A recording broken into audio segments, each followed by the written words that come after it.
L'aloe vera est considérée depuis des millénaires comme une plante médicinale mythique. Déjà, les Aztèques l'utilisaient comme remède miracle contre beaucoup de maladies. Dans la médecine populaire, elle est connue pour ses propriétés désintoxicantes, purifiantes, dégraissantes et désacidifiantes.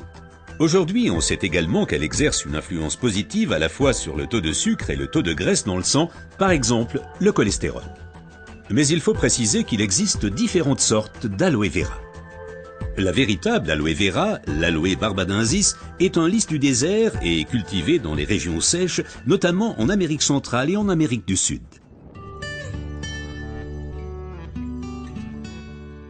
L'efficacité de l'aloe vera dépend principalement de son traitement, mais les différences se font dès la récolte. Pour éviter d'abîmer la plante, les feuilles doivent être coupées à la main. Comme la pellicule supérieure de la feuille contient de l'aloïne toxique qui protège la plante contre les animaux et a un effet laxatif pour l'être humain, il faut bien séparer l'enveloppe du gel intérieur. Le gel est du reste l'élément le plus précieux de l'aloe vera. Il contient à lui seul plus de 150 composants importants et bénéfiques pour la santé tels que vitamines, enzymes, polysaccharides et oligoéléments. Et c'est précisément cette combinaison unique, cette association de différentes substances qui entraîne l'effet médicinal. L'un des composants les plus importants est l'acémanal. Il a une influence positive sur le système immunitaire et diminue d'autre part les inflammations et les radicaux libres. Le résultat, une amélioration de l'apport en oxygène. Observons ce phénomène de plus près. Le sang assimile l'oxygène dans le poumon et le transporte à travers les vaisseaux sanguins vers les cellules. Les gros vaisseaux se divisent et deviennent de plus en plus petits pour devenir enfin des vaisseaux capillaires. Les capillaires sont les plus petits vaisseaux sanguins. C'est là qu'a lieu le transfert de l'oxygène du vaisseau sanguin vers les cellules.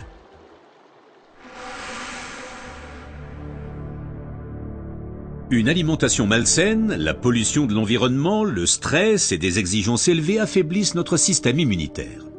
Les radicaux libres ont le jeu plus facile et ils peuvent entraîner des micro-inflammations dans l'organisme. Ces inflammations altèrent les vaisseaux et entraînent un épaississement des parois des capillaires. Ce gonflement rétrécit le vaisseau et les globules rouges circulent plus lentement à travers les capillaires, entraînant une baisse de l'alimentation en oxygène. Et c'est là que l'aloe vera intervient. Elle réduit le gonflement des parois des capillaires.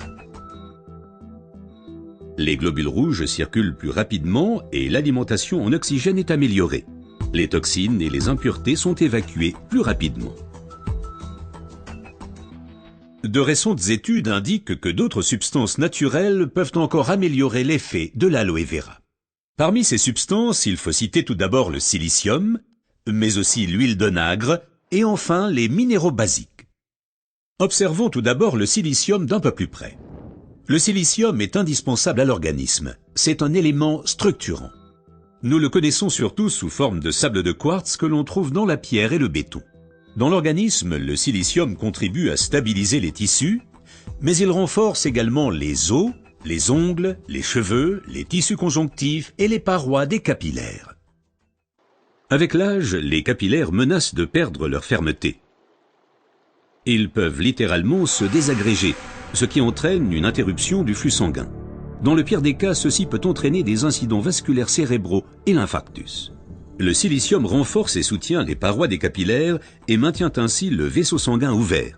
Les globules peuvent ainsi continuer à alimenter les cellules en oxygène. Mais le corps humain ne peut pas s'alimenter en silicium sous sa forme d'origine qu'est le sable de quartz. Toutefois, la nature offre des alternatives, et notamment une source végétale idéale, l'ortie. Car elle est riche en silicium naturel, mieux assimilable par l'être humain. Une oxygénation optimale ne dépend pas uniquement des capillaires, mais aussi et surtout de l'état du sang. Le sang ne peut bien circuler dans les vaisseaux capillaires que s'il est suffisamment fluide. Certaines substances peuvent améliorer la fluidité du sang, l'huile d'onagre avec ses acides gras insaturés et naturellement les minéraux basiques. Les acides gras insaturés sont des fluidifiants du sang. Ils empêchent les globules de s'agglutiner et donc un épaississement du sang. Les minéraux basiques soutiennent l'élasticité des globules rouges et facilitent ainsi leur passage à travers les capillaires.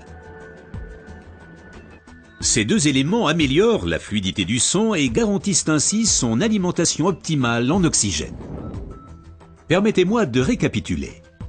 Une oxygénation satisfaisante de nos cellules est une condition importante de notre santé et permet également de prévenir les maladies graves.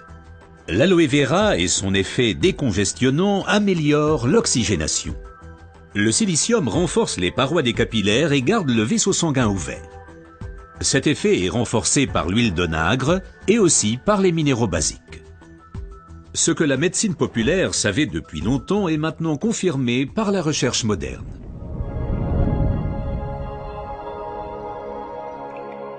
L'aloe vera améliore l'apport en oxygène et donc votre santé. Car l'oxygène signifie la vie. Faites confiance à l'aloe vera.